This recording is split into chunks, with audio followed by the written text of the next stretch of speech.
नमस्कार दोस्तों, स्वागत है आपका SSC learning point by Singh sir. आज हम करेंगे 21 फरवरी की शिफ्ट 2 का पेपर। ठीक है, ये हमारा सेट नंबर 6 है। 5 तक कंप्लीट कर लिए होंगे आपने, आशा है कि वो देख लिए होंगे। नहीं देखे तो आपको पीछे से कवर करते हुए चलना है। चलो फिर स्टार्ट करते हैं बिना देरी किए हुए। पहला सवाल है, कह रहा 2 वर्ष के लिए 22,000 रुपए पर प्राप्त चक्रवृद्धि ब्याज अर्धवार्षिक रूप से संयोजित इतने रुपए है। ब्याज वार्षिक ब्याज की दर कितनी होगी। अब सबसे पहले तो अर्धवार्षिक कह रहा था, यानी कि अगर हम देखेंगे तो ये 2 वर्ष था। 2 वर्ष का मतलब हो गया इसमें 6 महीने की क्या स्लैब बनी होगी 4। तो इसका मतलब टाइम अल्टीमेटली क्या हो गया 4 वर्ष हो गया। अब हम यहाँ पर ये देखेंगे कि ये हमको क्या मिला, चक्रवृद्धि ब्याज मिला, यानी कि 22,000 रुपए की राशि थी। अगर हम इसमें 10,210 जोड़ देते हैं तो 22,000 में 10,000 जोड़ेंगे तो ये 32,000, यानी कि 32,210.2 ये अमाउंट बना जाके। ठीक है, ये देखो यहाँ पर क्या हुआ, कुछ रेट रही होगी, उसका हम रेशियो बनाते हैं तो प्रिंसिपल से अमाउंट करते हैं, पावर में क्या करेंगे इस बार 4 करनी पड़ेगी, क्योंकि यहाँ पर हमें समय क्या मिल गया 4 मिल गया। तो हमें यहाँ पर वही रेशियो बनाकर देखना है। तो सबसे पहले तो ये 0 अगर हम हटा देंगे तो इधर बढ़ जाएगा, क्योंकि हमें रेशियो पर काम करना है। बन रही है तो 2 एकम 2, 2 एकम 2, 1 2 3 4 हो गया। ये 16 हो जाएगा, 2 एकम 2 0, 2 पंजे 10, 2 एकम 2 हो गया। कैलकुलेशन कर दी होगी गड़बड़। ठीक है, ये इधर हो गया 11 एकम 11 हो गया, बचा कितना है 5 और 11 चौक 44, 7 बच गया 66, 4 बच गया 1 आ गया। अब यहाँ पर देखो ये पावर में 4 मिल गया, इसका मतलब है ये कहीं ना कहीं पावर में 4 बन रहा होगा। अब देखो 14 64 1 का हमें निकालना क्या, पावर में 4 निकालना। तो इतना तो आसान नहीं होगा, ये तो आसान नहीं होगा ना। लेकिन ये पता है कि 10 की पावर में 4 रहा होगा और इधर भी कुछ भी रहा होगा उसकी पावर में 4 रहा होगा। अब हम आते हैं रेट पर, ऑप्शन से सहारा लेते हैं। देखो अगर अर्धवार्षिक रेट है तो पहले ऑप्शन से देखते तो रेट हमारे पास 25/2 हो जाती, दूसरे ऑप्शन से देखते तो रेट हमारी ये हो जाती, तीसरे ऑप्शन से देखते तो रेट हमारी 40/2 हो जाती, चौथे ऑप्शन से देखते तो रेट हमारी 30/2 हो जाती। यानी कि यहाँ से तो बनने का चांस नहीं, क्योंकि हमें 10 की पावर में 4 चाहिए। यहाँ से लिखा ये 10% आया, 10% मतलब 1/10, यानी कि 10 से कोई चीज 11 रही होगी, यानी कि 10 की पावर में 4 ये 11 की पावर में 4 बना होगा जाके। इधर करते तो ये 20 हो गया, 20 पंजे 100, 1/5% आता, 5 से 6, 5 की पावर में 4 और 6 की पावर में 4, यहाँ से भी पॉसिबल नहीं है। इसी तरीके से 30 वाले से भी पॉसिबल नहीं। यानी कि ये जो लिखा है ना वो 11 की पावर में 4 लिखा है, तो 11 की पावर 3 इंटू में 11, ये तो पता है ना 1331 गुणे में 11, यानी कि 1 हो गया, 4 हो गया, 3 3 6 हो गया, 3 1 4 हो गया और यहाँ पर 1 हो गया। देखो इतनी बार सोल्यूशन करवा चुके तो मुझे तो याद था ये 1464 किसका 1464 1 किसका होता है पावर में 4, तो इसलिए मैंने डायरेक्ट तो नहीं बताया। अब ऑप्शन से हमने चेक किया वो कहां से मिल रहा था, यहीं से तो मिल रहा था। आंसर लगा दो 20%। ठीक है, तो हर तरीके से आपको हर पहलू पता होना चाहिए कि कैसे हमको करना है। अगला सवाल करें, चलो फिर। कह रहा था ए का 4/5वां भाग बी के 2/5वें भाग के बराबर है, तो ए और बी का रेशियो का मान बताना। देखो ऐसी कभी भी कंडीशन आए तुरंत इसमें गुणा कर दो 4 का, इसमें गुणा कर दो 5 का। ये चीजें आपको बनानी पड़ेंगी, ऐसा नहीं कि कोई टीचर आपको नहीं बताएगा, ये चीजें प्रैक्टिस से आती है। 5 से 5 कैंसिल आउट हो गया, 1/2 आंसर आ जाएगा। अब ये क्या था, अगर पेन चला के कर रहे होगे तो टाइम आपका वेस्ट होगा, नहीं तो आप स्क्रीन पे देखो ना, अच्छे से सॉल्व करो, हैबिट में लाओ, एग्जाम में अप्लाई करो। अगला सवाल, अच्छा इसको भी बना के तो नहीं दिखाना है, तो 4/5 बराबर में बी का 2/5 करोगे तो यहाँ से डायरेक्ट आ जाएगा। अगला सवाल, यदि यू को बी से 5% अधिक अंक मिलते हैं तो बी के अंक यू के अंकों से कितने परसेंट कम है। अब देखो यू को बी से 5% अधिक मिल रहे हैं, अब हमें यह पूछा बी के अंक यू के अंकों से, तो यहां से देखो 5 कम मिला और यू के अंकों से कंपेयर करा रहा था, यानी कि 105 हो जाएगा बटे में, तो ये 5 दूनी 10 हो गया, 5 एकम 5 हो गया।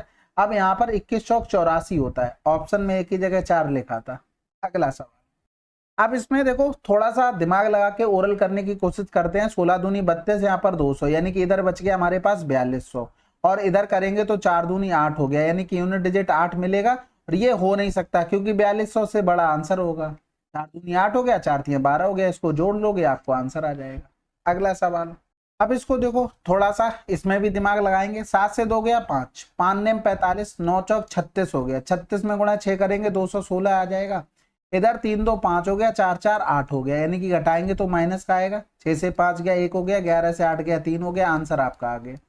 अगला सवाल, एक मेज को इतने में बेचने पर 18% की हानि होती है, जब वही मेज इतने में बेची जाती तो हानि या लाभ परसेंटेज बताना है। देखो 11,480 हानि हो रही है 18% की, इसका मतलब बचा क्या 82%। अब हमें 15,540 पे निकालना। भाई देखो 100 की चीज थी, 18% की हानि तो 82। अब इसके लिए हम कुछ निकालेंगे, हम देखेंगे क्या आ रहा है। अब यहाँ पर देख लेंगे कि 100 से कितना कम ज्यादा हो रहा है, ज्यादा हो रहा होगा तो प्रॉफिट हो जाएगा, कम हो रहा होगा तो लॉस हो जाएगा। कैलकुलेशन करनी पड़ेगी, बस ये कैंसिल आउट हो गया यहाँ से, तो 2 चौकू 8 हो गया, 2 एकम 2 हो गया, इधर करेंगे 2 पंजे 10, 2 सत्ते 14 हो गया, 2 चौकू 8 हो गया, और 14 से कट जाएगा ना, हाँ ये 14 से कट गया। इधर करेंगे ये 1 1 1 यानी कि 111 बार हो गया। यहाँ पर हम पुट करते हैं 111, तो भैया कितना प्लस हो रहा है, प्लस का 11 हो रहा है, यही तो आंसर हो गया 11%। बस खत्म हो गया, हमें 100 से कंपेयर करना होता है बस। अगला सवाल, एक पुस्तक को उसके अंकित मूल्य पर इतने पर बेचने पर 7% की हानि होती है, पुस्तक के अंकित मूल्य और क्रय मूल्य का अनुपात क्या है। देखो अंकित मूल्य हमने माना 12, ठीक है, अब इसको 5 रुपए में बेचने पर 50% की हानि हो गई, यानी कि ये जो 5 है ना वो किसके बराबर होगा, कॉस्ट प्राइस पर 50% की हानि का मतलब हो गया 50% के बराबर हो गया। तो 50 दूनी 100 हो गया, यानी कि सीपी बराबर क्या आ गया हमारे पास 10 आ गया। मार्क प्राइस हमने कितना माना था, ये माना था, यानी कि मार्क प्राइस 12 है, सीपी हमारे पास 10 है, तो 2 छक्के 12, 2 पंजे 10 आंसर। अगला सवाल, ए काम को 7 घंटे में पूरा कर सकता है, बी और सी इतने घंटे में पूरा कर सकते हैं, सी और ए कितने घंटे में पूरा कर सकते हैं, बी को अकेले इस काम को पूरा करने में कितना समय लगेगा। अब देखो टोटल वर्क हमें निकालना पड़ेगा, एलसीएम ले लिया 21, यानी कि अब इफिशियंसी डायरेक्ट लिखेंगे तो ए की इफिशियंसी 7 या 21, बी और सी की इफिशियंसी होगी 4, सी और ए की इफिशियंसी होगी 6। अब यहां पर ये नहीं है कि आप ये उतार रहे हैं, यहाँ पर ए बराबर में 7, फिर बी प्लस का सी 21/4, फिर आप लिख रहे सी प्लस का ए बराबर में 7/2। ये टाइम वेस्ट नहीं करना है, आपको डायरेक्ट एलसीएम लेना है और एफिशिएंसी निकालनी है। हमें काम किस पर करना है, बी के लिए, यानी कि अगर ए की 3 एफिशिएंसी है तो सी की एफिशिएंसी 3, जब सी की एफिशिएंसी 3 होगी तो बी की एफिशिएंसी क्या आ जाएगी, 1 आ जाएगी, यानी कि 21 में 1 का भाग करेंगे तो आंसर क्या आ जाएगा 21 घंटे। अगला सवाल, स्टेप्स कटिंग बहुत जरूरी, जितनी कर सकते हो उतनी ज्यादा करो, ठीक है। ए में पहले 20% की वृद्धि और फिर उसमें 30% की कमी, ए का अंतिम मान ए के प्रारंभिक मान का कितना परसेंट है। तो देखो भाई सबसे पहले 100 से 120 गया, ठीक है, फिर 30% की कमी कर दी, यानी कि 70% बचा होगा। 70% मतलब क्या हो गया, 12 सत्ते 84, तो भैया ये 100 का कितना परसेंट आ रहा है। अब इतना जो मैं लिख रहा हूं ना वो लिखना नहीं है, आपको डायरेक्ट बताना था, एक्स का 84% आ रहा है बात का। अच्छा इसको डायरेक्ट भी कर सकते हो, तो आप लोग सोच रहे हो फार्मूले से, जैसे प्लस का 20 माइनस का 30 और प्लस माइनस माइनस 20 गुणे में 30/100, यानी कि यहाँ से ये माइनस का 10 हो गया, ये माइनस का 6, यानी कि टोटल कितना आ गया 16%। पहले कोई चीज 100 थी तो अब 16% कम हो गई, कम हो गई इसका मतलब वो 84 रह गई होगी, तो पहले का कितना परसेंट है 84% है, 84, बात खत्म। इस तरीके से भी कर सकते थे, बस आपकी अप्रोच के ऊपर है। अगला सवाल, एक वस्तु का अंकित मूल्य और विक्रय मूल्य इतना और इतना है, छूट परसेंटेज बताना है। तो यहाँ पर 5 4 9 7 2 9 11 से कट जाएगा, ये 6 बार चला गया, 11 चौक 44, 11 3 33, 11 दूनी 22 हो गया। अब इसको और काट ले क्या, 6 सत्ते 42 हो जाएगा, 6 सत्ते 42, 6 दूनी 12, तो इसमें कितनी छूट दी गई भैया 28% की छूट दी गई, बात खत्म। बहुत आसान है चाहिए भाई, नहीं तो 28/100 गुणे में 100 कर लेना अगर नहीं समझ में आया तो। इसमें क्या करना है भाई, 3 दूनी 6 करना है, 8 8 64 करना है, 8 से 6 चला जाएगा तो 2 बचेगा, इसमें 2 जोड़ देंगे, 422 आंसर। यदि 5 शर्ट का क्रय मूल्य 3 शर्ट के विक्रय मूल्य के समान है तो लाभ परसेंटेज बताइए। देखो सिंपल है, या तो आप जैसे नहीं डायरेक्ट कर पा रहे तो 5 का सीपी बराबर में 3 का एसपी लिख लो, बस खत्म हो गई। अब यहाँ पर सीपी का मान ये हो जाता है, एसपी का मान ये हो जाता है, या तो फिर लिख ही लो पूरा जब लिख ही रहे हैं। और ऐसा जब करने लगो ना ये चीज समझ में आ जाए तो आपको डायरेक्ट अप्रोच करनी है कि 3 के विक्रय मूल्य यानी कि 2 शर्टें हमारे पास बच गई तो 2/3 हमने दे दी, 66 सही 2/3 आंसर आ जाएगा, ठीक है।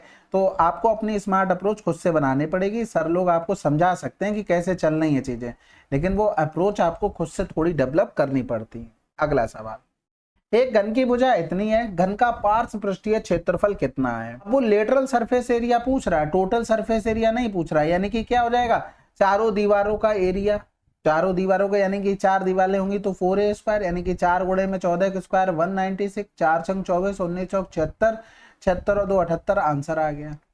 ठीक है, अगला सवाल, एक्स बिंदु P से 12 किलोमीटर प्रति घंटा की चाल से चलना शुरू करता है और उसकी शुरुआत के 6 घंटे बाद बाई भी उसी बिंदु P से उसके पीछे अपनी साइकिल पर 16 किलोमीटर प्रति घंटा की चाल से चलना शुरू करता है।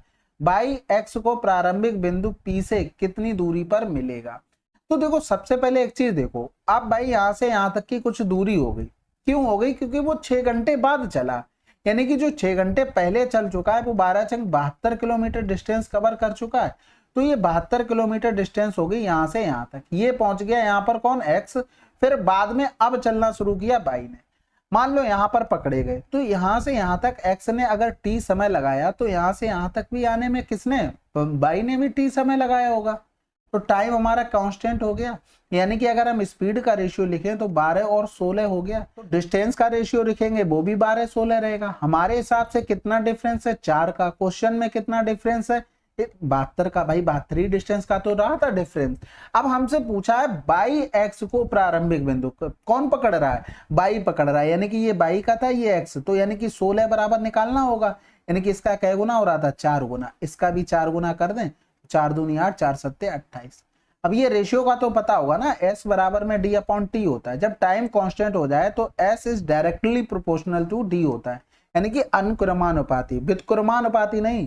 ठीक है, इसलिए जो स्पीड का रेशियो होता है भाई डिस्टेंस का रेशियो हो जाएगा। तो अब इतना लिख लिया ना, इतना लिखना नहीं पड़ता था, आपको डायरेक्ट लिखना था। 12 16 के डिफरेंस 4, 4 बराबर में 72 या 12 गुणे में 6 कर लेते, 16 बराबर में डायरेक्ट। लेकिन कब आएगा? जब आप प्रैक्टिस अच्छे से कर लेंगे तब। अगला सवाल, दो संख्याएं इस प्रकार दी गई हैं कि पहली संख्या दूसरी संख्या की आधी है, यानी कि दूसरी संख्या की आधी है, यानी कि ये अगर 2 है तो ये क्या होगी? 1 होगी। इनका अगर एवरेज लिखे तो ये 3/2, इसी का मान दिया गया था 15। पहली संख्या 1 बराबर में 3 पंजे 15, 5 दूनी 10, आंसर। अगला सवाल, जॉन ने एक बैंक खाते में इतने जमा किए तो 5% वार्षिक की साधारण ब्याज दर प्रदान करता है। 2 वर्षों के बाद उसे कितना ब्याज मिलेगा? हमें क्या निकालना? ब्याज निकालना। 5 दूनी 10, कहीं 10 वगैरह लिखा है? बात खत्म करो भाई, इससे आसान सवाल नहीं हो सकते। वैसे एक्चुअल में बताएं, इस बार जीडी ने तो भाई क्या ही बताएं, अभी जितने भी सेट देख लिए ना वो तो बहुत आसान है, लेकिन पिछले जो थे उनकी अपेक्षा तो ये 0% समझ लो, वो बहुत अच्छे सेट थे। लेकिन कोई बात नहीं, ऐसे सवाल तो हमेशा पूछे जाएंगे, इन्हीं में आपको टाइम बचाना। अब इसमें चतुर्थ अनुपात हमसे पूछा है, तो कुछ नहीं, इन दोनों का गुणा कर दो। 3 चौकू 12, 15 चौकू 60। अब ऐसे नहीं लिखना है 30/120 लिख रहे फिर 15 गुणे में x लिख रहे, नहीं भाई, आपको ऐसे ही तो नंबर लिखे मिलेंगे। तो आप ऐसे ट्रिक बना के रखो ना, इन दोनों का गुणनफल होगा हमेशा, बट्टे में a होगा, बात खत्म। थोड़ा अपना दिमाग लगाना है। 4 संख्याओं का औसत 24 है। प्रथम 2 संख्याओं का औसत अंतिम 2 संख्याओं के औसत से 2 गुना है। अंतिम 2 संख्याओं का योग क्या होगा? भाई देखो, अंतिम 2 संख्याओं का एवरेज अगर 1 मान ले तो प्रथम 2 संख्याओं का एवरेज 2 होगा। अगर हम इनकी सम की बात करें तो ये 2 गुणे में 2 हो गया और इधर 1 गुणे में 2 हो गया, यानी कि ये 4 हो गया, 4 2 6, यानी कि टोटल ये 6 हो गया। अगर इन सबका हम एवरेज लिख लें, 6/4 बराबर हमको क्या दिया? 24। हमसे पूछा गया है कि अंतिम 2 संख्याओं का हमें योग बताना है, तो अंतिम 2 संख्याएं यही तो होंगी, यही तो योग पूछा है। तो 2 बराबर में निकाल लें, यानी कि 24/6, 4 ऊपर चला गया 2 ऊपर, तो 6 चौक 24, 4 चौकू 16 दूनी 32, आंसर आ गया। अगला सवाल कह रहा था कौन सा नंबर है जो 11 से डिविजिबल नहीं है? कुछ नहीं, अल्टरनेट आपको नंबर चेक करने। 6 2 8 हो गया, 7 3 10, ये डिविजिबल नहीं है, हटा दो।